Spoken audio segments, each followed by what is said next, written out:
Hello students, आज हम एक बहुत ही इम्पोर्टेंट क्वेश्चन सॉल्व करने जा रहे हैं। और ये जो क्वेश्चन है मैंने क्लास 10 के मैथमेटिक्स बुक से लिया हुआ है, रेशियो एंड प्रोपोर्शन चैप्टर से। तो क्वेश्चन इस तरह है, the mean proportional of 16 and 25 is dash. तो चार ऑप्शन दिए गए हैं, हम यूं ही किसी को भी मार्क नहीं कर सकते। ओके, तो हमें मार्क करने के लिए हमें इसे पहले सॉल्व करना पड़ेगा। तो इन चारों में से कौन सा सही ऑप्शन होगा यह हमें सॉल्व करने के बाद ही पता चलेगा। ओके, तो चलिए सॉल्व करते हैं। पहले तो मैं सॉल्यूशन देने से पहले बताना चाहूंगा कि जो प्रोपोर्शनल होते हैं हम ऐसे लिखते हैं, a is to b is proportional to c is to d। Okay, ये होता है प्रोपोर्शनल। लेकिन जब हम क्वेश्चन देखते हैं तो दो ही नंबर दिया गया है। तो अगर दो ही नंबर दिया गया है और हमें मीन प्रोपोर्शनल ढूंढने बोला है, मतलब ये क्या है, कॉन्टिन्यूड प्रोपोर्शन। क्या है? Continued proportion.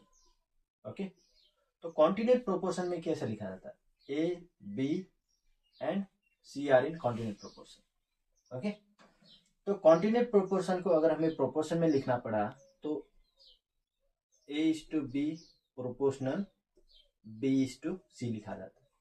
तो इनमें से जो बी एंड बी है ये मीन प्रोपोर्शनल है।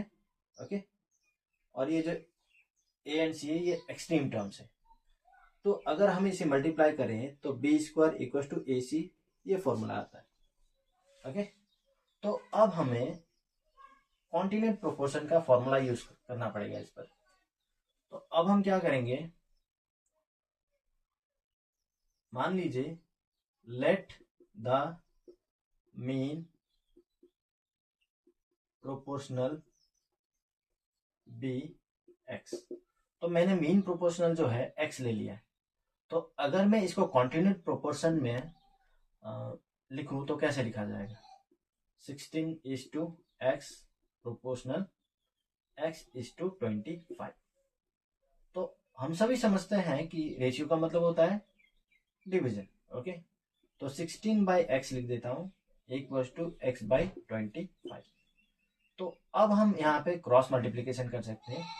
जैसे हम देख सकते हैं x इंटू एक्स होगा x square equal to 25 into 16।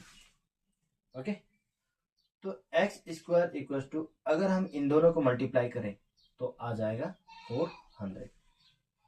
तो हमें बस x की वैल्यू चाहिए, स्क्वायर की नहीं। तो स्क्वायर हम राइट हैंड साइड में ले जाते हैं तो वो बन जाता है रूट। तो जो 400 है वो अंडर द रूट लिखा जाएगा।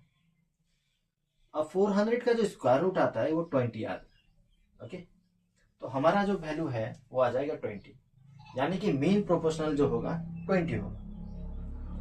अब हम यहां से थोड़ा सा अलग स्टेप भी कर सकते हैं। ओके, तो x लिख दूंगा मैं यहाँ पे, और ये जो स्क्वायर है ये राइट हैंड साइड में रूट बन जाएगा 25 into 16। So x equal to, अब हम 25 एंड 16 का जो है फैक्टर्स निकालेंगे। ओके, तो 5 इंटू 5 25 हो जाता है, 2 इंटू 2 4, 4 इंटू 2 8, 8 इंटू 2 16।